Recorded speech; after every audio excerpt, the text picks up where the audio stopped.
Hi, how are you?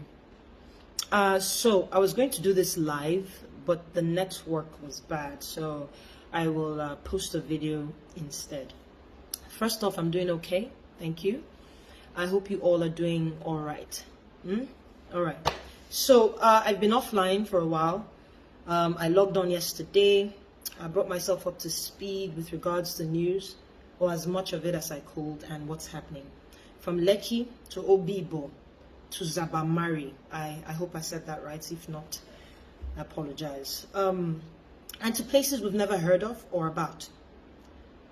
And it is gut-wrenching, to say the very least. So I want to share a few things with you guys, okay?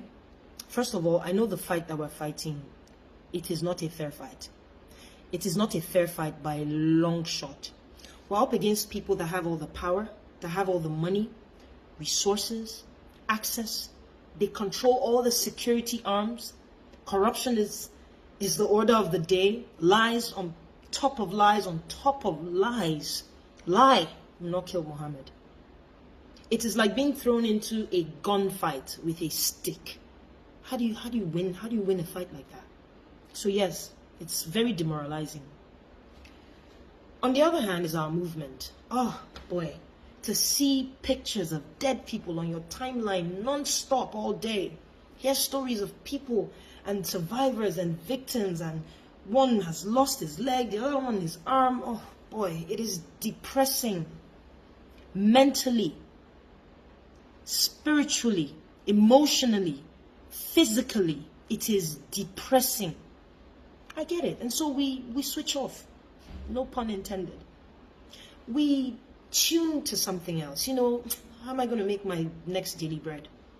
We join in one of these artist wars, club wars, Twitter wars. Who wore it better?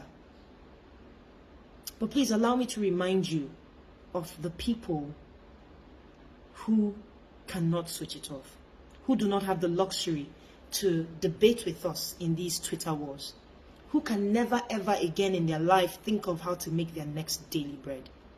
Please allow me to remind you of the real heroes that died for me, that died for you. Look, there are two options as I see it.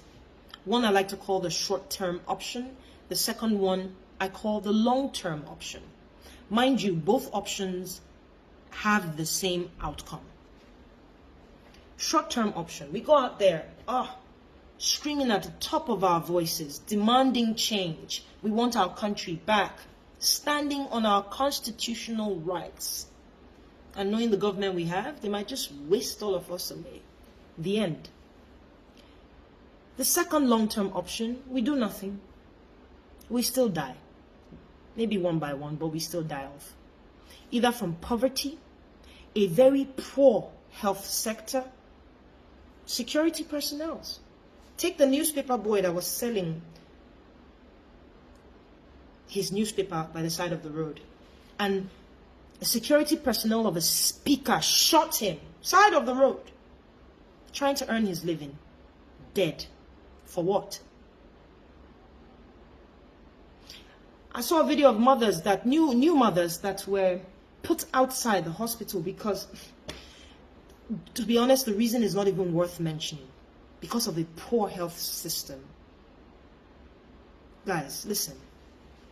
I understand that we're angry and we express how we can. We say 600 years for you. Shango strike you. How do your children feel? You will not sleep well tonight. In fact, you will be seeing me in your dreams. Can you come? Allah that, Jesus this, Shango strike you. I understand that's how we can express ourselves. But let me tell you something that might be hard for you to swallow. You and I are most likely to die before these people, before these leaders. Barring things like a pandemic and, earthquakes and all that can just kill anybody. Doesn't care who you are. But you and I are most likely to die before our leaders. I'll give you an example. These people, with all the money that they've stolen, have access to the best medical care that money can buy. In fact, they do their checkups. If anything even wants to, as much as develop, they stop it right there. What do you and I have? What type of health system can you and I brag about? People die in the hospitals. The boy that got his leg cut off, it didn't have to be if proper medical procedures and attention was paid. Or maybe he just doesn't have the money. Here's another example, security. All these our leaders are well guarded by mobile policemen, even the army guard a lot of these our leaders. Before armed robbers will go and rob those people, they will come to me and your house first. Who do we have guarding us? I can go on. Use Lagos as an example. By the time you're driving in Lagos, the stress, the road network is poor, the road is bad, the stress of just navigating Lagos and dealing with people. Everybody is so on the edge. People are screaming at each other all the time. We are most likely to die of high BP before the people who, their security personnel, make way on the road for them. They're probably in the back seat reading the newspaper on the phone with their wives. They don't even know what's going on. You say peace of mind, they have peace of mind. Do not be mistaken for 1 second that you think these people don't sleep well. They do. In their well air-conditioned homes, their private jets, they do. Nothing wrong with these things if they were gotten legally. If they were well deserved. I could go on with so many examples, but I'll leave it there. So pick one, long-term or short-term, because it's the same outcome. Nobody should be forced to do anything. I don't believe that. Don't have to be forced to go out or stay indoors. Everybody's trying to stay alive. So it's very understandable. Everybody knows their own problem. But please, as I said in the beginning, these people have all the power, money, resources, access. It is only one power we have. And our power is just, our power is right. It is our voice. Our voice. And we must use it in whatever capacity that we can. We must use our voice.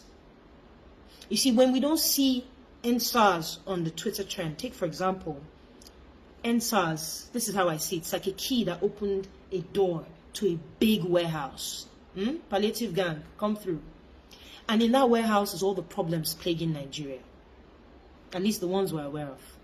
You see, when you take it down, when we don't talk about it, the people that I can assure you are trying to help us, they'll think nothing is really happening. Okay, maybe the government has started giving in to the demands of the people.